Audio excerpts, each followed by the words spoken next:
To end off this series now, Game 3 into draft between Top Esports and Fun plus Phoenix.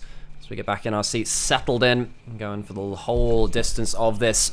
After this is going to be Invictus Gaming versus LGD. That'll be another series which will be fun in its own right. Sam is floundering about in his chair as we get Sads out. There's a little dip First in your pick floorboards. is going to be Kalista as the Sana is finally banned out. I thought that might be the case. We've seen Senna win both games, and neither team's really been able to consistently deal with the threat, so just get rid of it. It makes a lot of sense. As on the other side, though, the response will be, as we said, the Kalista first pick, which is still pretty damn strong, and it's another lane-dominant pick that Jackie Love and Mako have found a lot of success with. And all the while, the fact that on the other side, we are seeing the Karma and the Shinsao come on through. Jackie Love has maybe been the best Kalista in the LPL as well. It really does feel as though like they have been very, very lane dominant, and it's been something which they've transferred very well with into late game. Yeah, exactly. And then we'll see 369 get back towards the Aatrox, which again, I don't think has been the problem, and his angles on that have been really, really good. The Renata, it was a ban in the first game because they didn't want to have to deal with that. But now that you've seen what's been locked in, how on earth do you want to deal with a Kalista Renata lane, especially with things like the Varus off the table? I'm seeing the Karthus hover, and I don't believe it. Okay, the Prince answer. So this is something we've seen very rarely, pretty much only from Prince in the LPL, and he did that to better and worse results. He did get a pentakill on it, but actually he suffered a lot of the games until he got those highlight moments. Now, trying to say, look, we're just going to play at range, not let you auto-attack. Maybe you can go for, you know, a Cyrilda's lethality build, so you slow the Kalista later into the game, but for me, this is now given an immobile, ulting, static misfortune as they channel that bullet time for the Aatrox to dive onto. I don't think you're going to have great peel. I think FPX have taken a very unique answer to this comp, and I don't think it's a good one. One of the things you do have as the misfortune, though, is obviously because you often run towards the Ghostblade early. Between that and your W, your move speed uptime is very, very high with Strut and Ghostblade. So your ability to dance around fights, waiting for that moment to ult, is still pretty good. But I know what you mean, because you don't have a dodge or anything else. You've got to be so careful. If you do get hit, you lose that uptime as well, and that's easier to find. Or that's hard to find, rather, that safe space to play around. So we'll see how it plays out.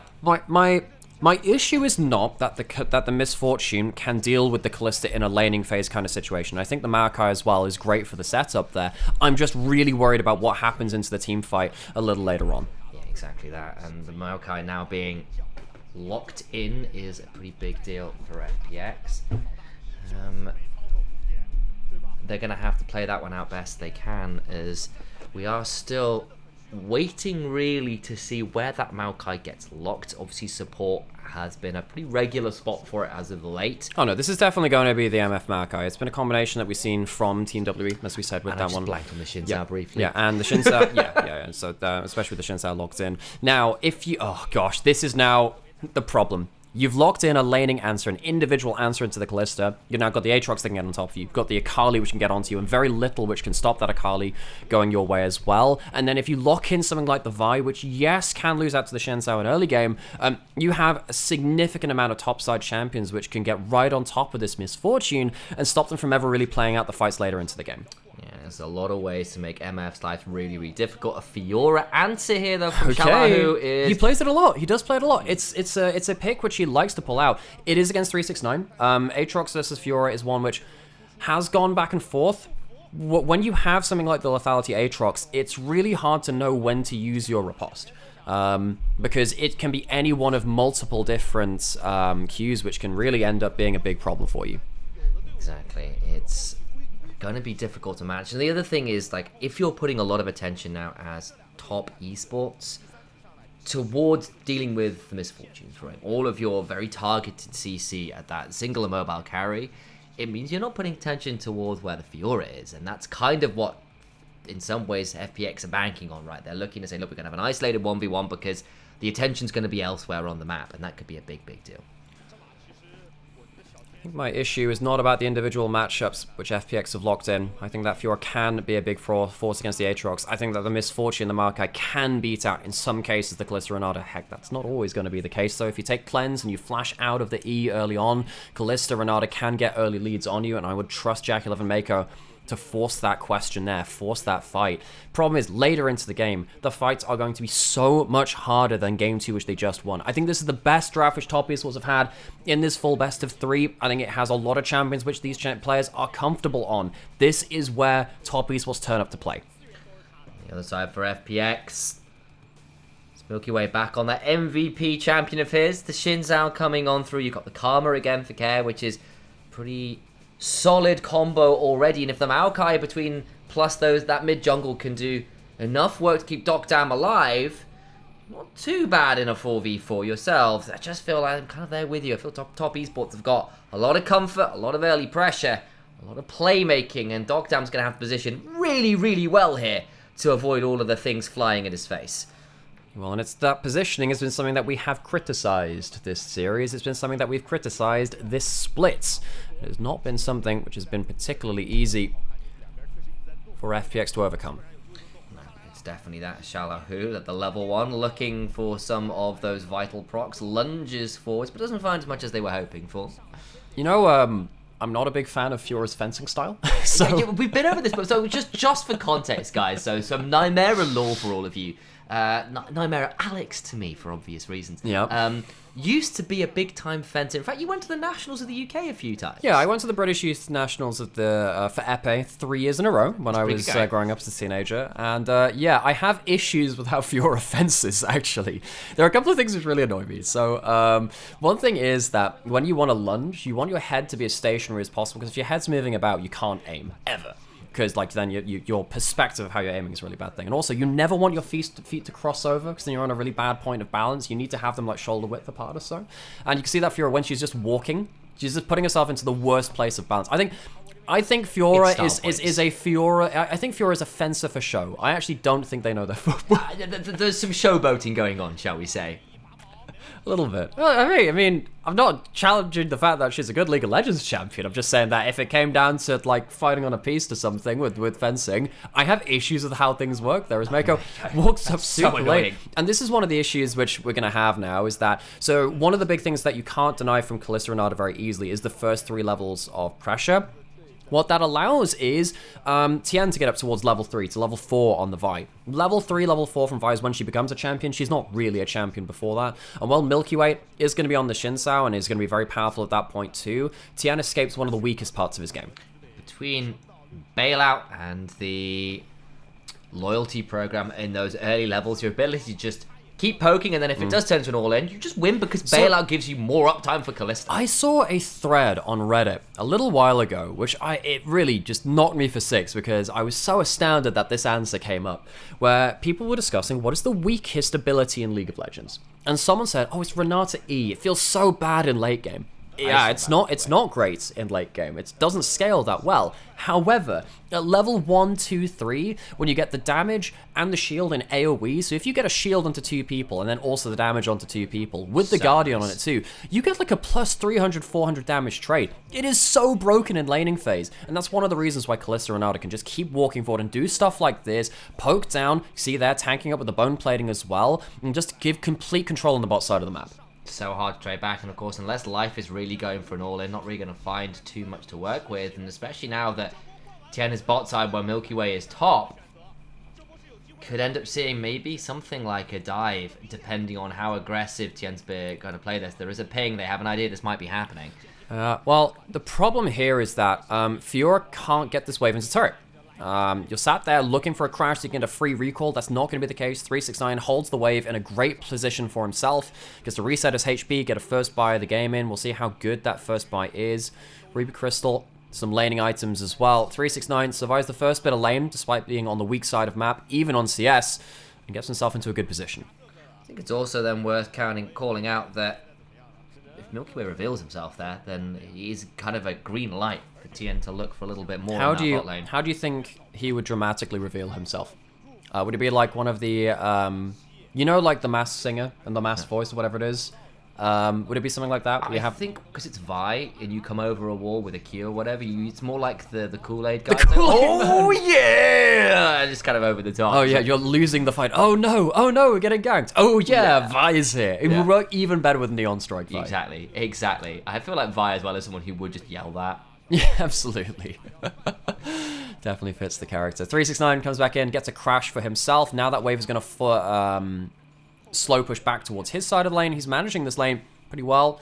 Shallow, this is one of his most played champions of all time. He loves picking up that Fury. It's not something which we've seen very often at all in the LPL so far. Typically, we've actually seen the Camille come out in terms of that anti-tank picking towards that top side. As Tien uses the crash on top side to get towards the grubs. Will he be able to secure it? Gets one of them. At least stops FPX getting all three.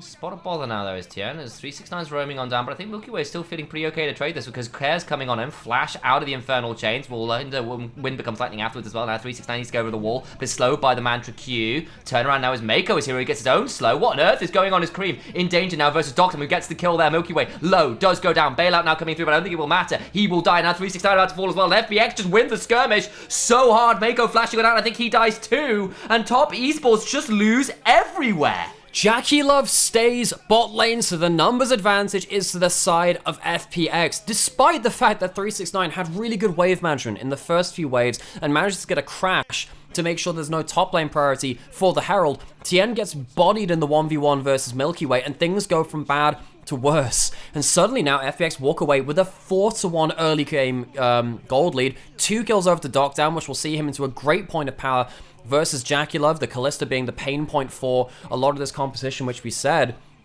And this is where it all starts. The top lane crashes come through, but Milky Way jumps in. And because Fiora gets the strut for the movement speed back out on the resets faster than other AD carries, she turns up to the play very, very early with the Maokai. Despite the fact that Mako is here first, you can see that top esports, I just don't think they realized that they were getting collapsed on by the bot lane. Exactly that, and the flash twisted advance means that Cream dies before he can engage in the fight and tries to escape to no avail, and the fact that Doctum comes away from a double kill, yes, another wave is lost, yes, we'll be down something like the 20 CS, that's not great, but you do get these kills, and that is critical because you were losing that lane bot side. This gets you something, and you get all these grubs as well. Of course, you lost the first one, but you're still feeling pretty good about that play overall. Now, if FPX get to... So they walk away with 2-1 in the grubs. If they get all 3 of the next ones, that's 5 for a Fiora in a side lane where you've managed to at least get yourself some value early. At level 6 on Tien, no flashes on either of these bot laners. Are they looking for a dive? I don't think they really can with Care getting a roam early towards bot side. And Doxum just has to back away with no flash available. That's another wave lost. And this is going to be a problem because without the teleports, no real way to get up to this tower for FPX. And Doxum does make the right decision. It just really sucks. Tien steals away the Grump. So he's going to get himself some value from there. Tien, I think he's been one of the players which has suffered the most from top esports in these early games so far. You can tell that he's trying to look for, you could call it greeding, but he's trying to look for those edge case scenarios where he can find an objective steal, a camp steal here and there. He's not had an easy time of it. The lanes have not really been able to support him in the way that he would have liked. It feels like Tien on this fight, now at level 6, has a chance to make a big play. Maybe he can get back into the game that way. Well, that will be the call, especially because Jackie Love, by not moving to that fight, by playing for this lane, has now taken a lot of the burden of this game onto his own shoulders. And it's a couple waves denied now, one because of the roam, one now because of just the lack of summoners and the ability for FPX to respond. And he is going to back, he's going to pick up a Vamp Scepter as well and is very much in the ascendancy in this lane. You can see the player level XP stuff here. Poor old Dockdam still caught at level 5. Would love another wave or two to get towards the level 6 when Misfortune really comes online again. But the thing is, the level 5 to level 6 disadvantage hasn't really led to much as, ooh, clutch W knockup combo from 369 to stop the Grand Challenge getting any sort of value. So that's a point to 369 in this matchup towards in top lane. And Tien heading up here too, was spotted on vision. FPX have littered had littered that one ward which just died out on top side. Shallow, who now knows he needs to back. Yeah, unfortunately that teleport will actually give a fairly decent crash and potentially plate gain there, as we might be looking at a bit of a fight here. Dockdown still waiting for that level 6, but there's still the Fate's Call, so this should just pull out the Renata to safety and does so. That will allow Dockdown to finally shove this wave out. Surely can't be miles off level 6 anymore. Still needs another wave, unfortunately. The damage onto Mako is nice to stop him from being able to stay at such high HP for a potential dragon fight that happens a little later, but losing that Marco kind of sucks in its own way. Kalista Renata, very strong on the aggressive front, also gives Renata that ability to kind of tank up a little bit of CC, be pulled out with the ultimate all the same. Also means you can position very aggressively for your own ultimate when you do unlock that, and then get pulled out to safety too. Life, walking forward again. Jaculov has cleanse, uses it. Milky Way called back towards bot side, so it's a bit of a couple of plays in a row for trying to punish Jaculov and Mako, but this does delay them taking a dragon, while top esports get value from lanes. Milky Way decides against it in the end, decides that with the resets likely coming on through, sticking around on the dragon would cause too much of a loss of tempo and still has to back away in his mind. Docdam here, just going to go towards his top side and realise there's not a lot for him to take because Vi was just there. So, dragon not even taken at the end of this play. Maybe top esports having the Kalista on their team just threatens FPX enough around bot side to the point where they say, look, if we fight towards a dragon and this Kalista, Renata walks up to us, we lose that fight. That typically tends to be the story around dragons, so they don't end up going towards that objective. Does mean, though, that top esports get to claw back a decent amount of gold, though, even with the kills going against them. That's going to be the ult to wave clear as well. Always feels bad when you have to do that as the misfortune, but hey, you are into the Kalista lane, you do what you have to make sure that tower stays up as long as you can. So, Jaculov being given, being the beneficiary of the grub play from his team, despite the fact that his team all died on top side, means that the power of the Kalista gives you this bot side control. So the laning answer of this misfortune into the Kalista has not really worked out to that degree. Down now almost 40 CS, plates being taken as well. Jaculov really set to do some damage in this game. His ult's traded on top side, well, not even traded, ult pull out from Shallow on top side, not really too much avail. No, it's a swift retreat from 369 and standing next to the wall to prevent those two procs being available to be taken, and so will not really take too much in terms of a dodgy trade there, and actually comes up in the advantage there, holding on to his own ultimate. Life, though, now in a potential angle here for maybe coming over the wall, decides against flashing on over for something like No. He's literally just there to put saplings down. It's a very common thing. I saw the moment he did it, I was like, I've definitely read that one wrong. So the ult not available from Shallow, but the extra procs up here. Close run thing! Doesn't work out in the end, and 369 gets himself the solo kill. The Fiora not working in that particular instant with the ult advantage. 369 has been on utter tear in 2024 so far. Gets the 1v1 versus the 1v1 duelist itself. I said the fencing footwork was wrong. It gets caught off balance in topside. Oh, yes. And kind of wondered what was going on a little bit there as the grubs will be taken by Tien. And 369 just plays it out super well. So, the 1v1 going over, it's gold over to the Aatrox. He's gone to the Sundered Sky, actually, not going towards the lethality build, maybe just wants the regen, extra degree of safety. Cream has flash, has ult, should be okay if he has W, but he doesn't, it's on cooldown. Oh, he's in so much danger, dies, Milky Way picks that one up, and Cream a little bit unaware of where the enemy could be and gets caught out there. Now, does this stop the grubs completely going over? It does, but you're still 3 for 3. You've stopped even the 5 grub stack coming in from... Dragons, it's been a while since that was a stack. Yeah, it's stopping the 5 grub stack coming in from Fun Plus Phoenix, which means that this Fiora going to be significantly depowered in the 1v1 split pushed a little later on. How does this start? So, that is Riposte hitting, even the attack speed slow, being put on that. He's fighting against a minion wave too, but after the Riposte is down, you can just see the amount of damage you have. Flashes to secure the Q3, even with the Vital on that. You can see that the Aatrox damage early is just absurd. And unfortunately before that as well, Shallow, who didn't have the Ravenous, so it just didn't have the completed item as well. So just difficult to play out those extended fights there with the way it stuck out. It was an okay start from Shallow, who... The flash was well played. 369 had the ult difference and gets the end and the last laugh. Misses that particular cast of the Dark-In Blade, but shiny prestige Aatrox leaving sparkles all over the Rift will not leave another corpse this time around. Gold lead has effectively been reduced to nothing. Was this another ult put on bot side? It was. And even then, the Ignite's pulled down. Kalista ult to save Mako afterwards, though, as we've got another 1v1 in top side, which might be very quickly a 1v2. Yeah, there's a lot of healing. I just don't think it's enough. Into the cease and desist, and that's a deceased Fiora. That was a clean Q flash from Tien. Care's not up towards top side in time, so Tien finally gets himself on the kill board as well. He has himself a Sundered Sky, same as 369, so both of them at the Bruiser power spike. Herald is up and available. 369, he can teleport back to lane if he wants to. He's not even going to teleport back up towards top lane. He's going to allow the Herald to go over and instead says, look, I'm just going to take this bot tower. Exactly that. Teleports down. That would be first turret as well. And despite the attention we've seen largely elsewhere, it feels like 369 is swiftly becoming something of a win condition in and of his own right. Shallow will teleport down, though, to shield off this town, will help prevent that one going on down. But Tiana's coming over again. How aggressive do they want to go with this? I don't think too much more than a blue buff invade as it stands. Shallow has a Ravenous Hydra for a bit of sustain. He's going to try and chunk down this Gromp. He has a pink ward. I don't think he sees Tien, though, weirdly. He might be in a bit of a difficult position, as Tien, with the level 11, has the extra stats, and when both the ults come back up, unless Shallow gets towards that XP breakpoint, will be a rank down in that ability. Now will be known for certain, but I think it was pretty obvious from the way Shallow was playing that it was pretty likely that Tien was coming to contest that 1v1, couldn't sneak away the Gromp. Instead has to kind of just play that one a little bit more respectfully.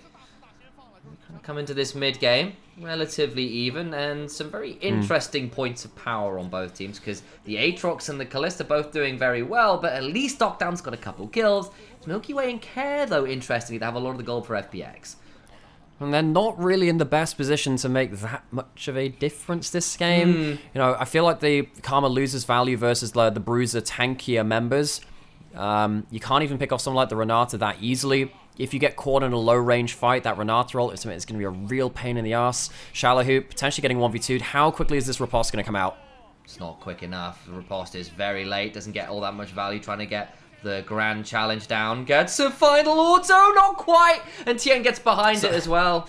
Now there's a whole collapse coming down. No teleports to be brought in from top esports, but they're here anyway all the same. Gonna try and play this one out. Dogtown gets to slow with the Make It Rain. Then comes the Infernal Chains. Will not matter. Milky Way gets that kill. Life throws down the ultimates, but the roots don't allow for too much more. It's a 1-for-1 in the end, but the wave is still lost. Tien tried to hold on to his ult to not use it in that play, but he just about misses out on getting the quick and clean kill on Shallow. That means that extra tower shots are taken. That means that FPX can play towards that follow-up kill onto 369. So a bit of a playing of margin of error is working against top esports briefly, but still killing a side lane, a kill against the Fiora is adding a lot of problems here for FunPlus Phoenix. They're starting up the Dragon, but top esports is still in position. Okay, needs to be a little bit careful. Milky Way still has the Crescent Guard, may be forced to use it, does so. It's a good ultimate from the Misfortune, actually, the back end of it. The bullet time does so much work, but Cream eviscerates the Queen of Bilgewater. She's down for the count. Dragon secured as well. HP bars are low but not down. Everybody flashed to get out of the bullet time,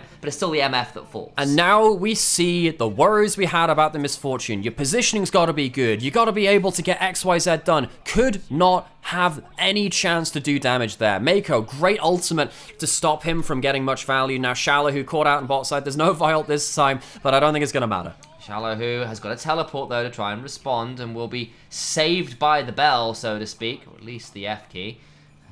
And they'll back away on this one. And you're right, you did in fact check that the teleport was on F. I did. Sacrilege though it may be. I know. Sacrilege though it F may is be. for flash, guys. 369 going to be able to clear out this ward in this that Pixel Brush. As well, how does this start? Again, just look at how Misfortune's meant to play out this fight. The ult is not onto key members. It's not onto the Kalista. It's onto the Renata that can reposition. Mako gets the bailout as well, so he doesn't even die at the start of that. But how is Misfortune meant to play these fights unless you stop these diving threats getting on top of her? A flash for the E there from Cream as well to ensure they could get on top of the Misfortune, because that felt like a pretty good angle. It did, and it nearly worked out. It got a lot of summoners, but it's still going to be the Dragon. It's still going to be the kill. And FPX a little bit bloodied by that particular fracas. Mid lane turret was finally secure, but look towards the mini map. You can see Cream is shoving up on that top lane. Will likely secure that one as a trade. Vi with ult in River, level 2 for that one as well. 2 levels up on Milky Way, who had a fantastic last game.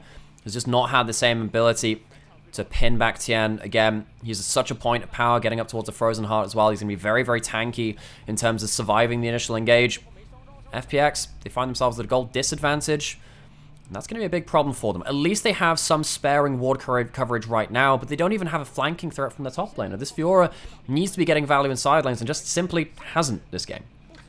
yet. Anyway, of course, Fiora, as the game goes on, as more items come on through, will become increasingly difficult to deal with. But right now, it does feel like that Xiaolahu hasn't really been able to push lanes with freedom and knowledge of where Tian is, and I think he might be in danger as going. Tian's just repeating the engages. If they've thought it was going to be about the bot lane, it's not. It's just been this Aatrox Vi combo. This needs to be a good riposte. Throws down the grand challenge. A Q lands, still trying to run away. The riposte is decent this time around, but to what avail? There's just no stopping all of the damage. The vision is not there to save Xiaolahu, and even though it's a pick he's gone back to time and time again, in this game he's died and died again.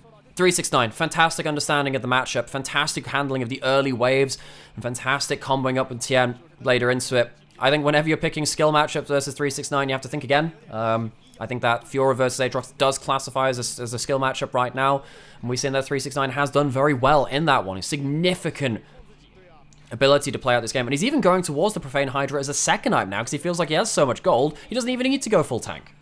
Also, let's be real, you got to give credit to Tian. That is, one good solo kill from 369, yes, but then it's just been Tian there in that lane repeatedly, twice in a row now. And it means that, yes, it's not just 369 playing the lane well, it's also just top esports throwing a jungler down there and saying, you cannot stop this. And I think also, one thing which you mentioned in that play is that we thought it would be about the bot lane. Let's return to that conversation, because actually, the problem is the Kalista Renata got so much value, or at least the Kalista got so much value, out of the rotation of Doc Damon Life rotating up towards those first grubs, which looked great in terms of the kills, but they were down so much XP, down so much farm. Jack11 and Mako managed to just return back to that laning phase and say, well, okay, now what do? You do have 2 items on Dogdam. That's a strong point in power, but it doesn't stop the fact that they've not been able to force fights onto Jack11 and Mako because of the cholesterol and their ability to just pull out of most plays. And the Kalista, now at 2 items themselves, has got the boot advantage, of course, with Misfortune, with your W, with that strut. You don't necessarily need the attack speed straight away. You can sit on those free-ass boots and be okay with dropping that. And in fairness, to get to the 2 item mark, probably not a bad decision there from Dogdam, especially because you didn't have the luxury gold to pick up the tier 2 boots. And particularly with Misfortune, you get this auto Q-tap as well to get quick auto attacks out, and your strut, as you said, gives you a lot of attack speed when you get the active of that running too. So top esports. Last game they tried to play through side lanes, got picked off by globals. They got picked off because they just didn't have enough tankiness to deal with the burst and point-and-click CC from FPX. Credit to Fun Plus Phoenix, actually. I mean, they're a 4-3 team, which is above where a lot of people would have pegged them for the season. A lot of people said they'd be on the list of people potentially going 0-16. That's not going to be the case. Top esports, one of our top teams. Believers. Well, Milky Way, exactly. You tell them. The top esports being, one of our top teams on paper and on the Rift so far early in the season. FPX have given a good amount of value to them. Cream, worth noting, of course, that he's got himself to 2 items too, and Xiaolahu has no magic resist. You can't walk up completely out of the blue, but he is dangerous here, folks. Milky Way could be in danger, but Cream will decide against it. Soul point secured as well by top esports, while that little look-in was happening from FPX, but I don't think they really want to take a 5v5 right now, so I think getting the additional turret probably feels like something they're okay to do. While this is happening, 369 is just taking wolves in the enemy jungle. This is one of the problems where you're having to commit so much to secure side lanes, is that you lose out a lot in your jungle as well. It's harder to counter jungle nowadays, but not like this. Dogdam gets ulted. And he's going to take Tian a massive mile away, though. I think he's dead for this. The turret falls, but at what cost? Teleport's now flying on through. They're going to try and make this one work on the other side as the Renata ult comes flying on in as 369. Knocked up, knocked down. Karma gets a hold of them, and now Jack11 in a dangerous position. Flashed over the wall into the redemption, but everyone else starting to fly over the wall as well. Xiaolahu doing their very best to continue lunging. The bailout comes on through. Does save Jack11, but he needs to keep hopping away. Has the Raptors to allow him to escape. And that just about keeps him alive. It's still a 2-for-1 in trade of FPX. And actually Baron's available. Overdive from top esports, and it feels like Tian just went a little too far. I actually think they could have made it out of that play if they tanked the Markyle with Mako, who could then pull himself back with the Kalista ultimate. Wasn't the case though. FPX choose not to go towards the Baron. They stick in mid lane anyway. Cream now has his ultimate back. He didn't have it for that play due to the top lane fight. That was a big difference too. But FPX, they claw back something in this game. Was a little bit of knowledge there from Doctor standing way back there going, I need to be so careful. We'll start channeling the ultimate. Sees where Tian is like, I need to go. So, he gets out of tower aggro after this. The flash and the Q are enough to get Tian out of danger there. But watch this. It's 369 that ends up tanking it. I think that Mako should tank this, use the cholesterol to get pulled back out, and then no one has to get up chain CC'd beyond that point. I think it's a bit of a miscommunication on the retreat from top esports. The redemption is very clutch landing onto 3. But FPX, the damage is already done. They've taken a load of HP bars down. The Aatrox can't threaten the backline. And FPX, they walk away with a very opportunistic fight. They do at that, and now there's a chunk onto that tier 2, and a lot of key summoners blown actually on both sides. Everyone really having to use their flashes there. Tian perhaps importantly, but so is Jackulov, so is Mako, and then on the other side, Dokdan being without the flash means that ability to escape from the cease and desist that little bit harder to pull off the next time it's engaged onto them. So top esports, the overdives in mid lane. They did get the turret though, so in terms of bonuses, that's worth talking about. It's not like FPX completely blew out the fight. So both mid lanes taking some damage after that play. Top esports, what they need to do now is to continue what they were doing in those side lanes. Use that to get vision, use that to stop FPX from being able to get value out of this Fiora. Who is sat at 0 and 5, is still at 2 items though. A 2-item Fiora, regardless of scoreline, is still a Fiora with a decent amount of damage. FPX on the other side of it really need to look to see if they can punish top esports again, but they don't have the information to work with it. Shallow in a side lane, and how many times are we going to see this? It's another angle on it, and Shallow just nowhere to go. It's in the 1v2. Trying to play this without best they can, lunging absolutely everywhere, but the repulse doesn't land that much. Try and challenge this time onto the Vi, but the bounce house is in. And Shallow who's not tall enough to ride. So Baron on the top side of the map, not started by FPX with any deal of earnest. So even though Tien, the jungler with Smite, shows bot lane, because there is so little Baron damage from the side of FPX, Calm's not great at it. Misfortune's okay, but not fantastic at DPSing it down either. FPX can't finish the play. No, and once again, it's another little bit of vision questions for the side of Shallow, who kind of shoves up and 3 says, I'm waiting a bush, and Tian gets behind the vision line. In this case, I actually think Shallow, who is... In any other game, it would be fine to push up like that, because if you get 1v2'd in bot side and you survive for a little while, Baron gets started and then you can finish the Baron. You just can't do it with this composition. You can't tank the Baron very easily, and you can't damage it very easily. So for me, that's a misunderstanding from Shallow and the rest of FPX on Baron speed, rather than necessarily the Fiora choosing a wrong position to be on the other side of the map. Yeah, exactly that. I think that's a very fair call, and it's also just been poor old Shallow, whose problem is like, he doesn't know where people are. Tien's been finding ways into his lane out of vision that time. 369 was out of vision, hidden in a bush as well, so he's kind of forced in his position where he has to outplay with less information than they'd like. And now things are going to get even worse in that matchup, because you're getting more lethality coming through from 369. He even has himself the Executioner's Calling to stop the healing from various sources from Fiora, getting huge value. Top esports returning back to the map. They've had less pressure over mid lane than they did before the ill-fated mid lane dive, and FPX have used that to at least be able to group up and head into river fairly effectively. Dragon's up in a minute. They're forcing mid lane priority again. You can see that whereas earlier in the game, Jackulov and Mako could have sat there as a 2-man unit and just cleared out mid lane wave. They can't really do that with quite so much impunity right now. With the gold being within spitting distance, FPX could very much take a fight around mid lane should either of those two bot laners misposition. Soul on the line could be a big deal. Is Misfortune clearing out that Scuttle Crab again? Was actually trying to solo the dragon all the while, actually. But Tian could just get over into this. It's going to reset. Yeah, that means Tian might need to be a little bit careful here. FPX, no real position in the river, but do have the Skull Crab vision. They have Ren stacks up too. So what's going to happen with this one? The front line's not in position. Maokai ult comes in. Big ult's yet to be used from top esports. Milky Way in a slightly dodgy position as the solo laners try to cut his exit out.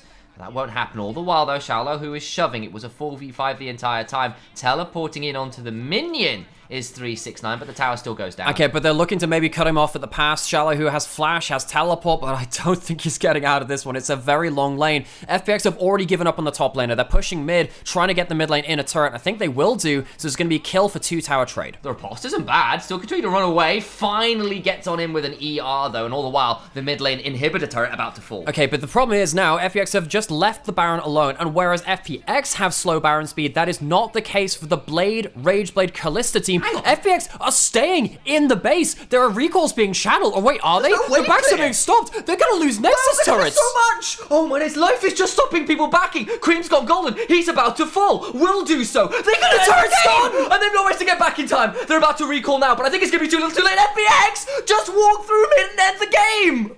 The 0 and 7 Fiora baits Top Esports into trading their life and the Baron for the bloody Nexus. Top Esports fell at the hands of the Phoenix. What a disastrous game 3 for Top Esports. Never let it be said that the LPL is anything less than entertaining. What an absolutely absurd ending to that game. Top Esports are a team which I expect to be top 3. This series was well off the boiling point for them. I think they had an awkward draft in game 2. Game 3, though, they had every tool to win that game and close it out. Xiaohu on the Fiora. We talked about it just before and saying, well, you know, he was in the right position to force some macro worries for Top Esports, but he didn't really understand the timing of things.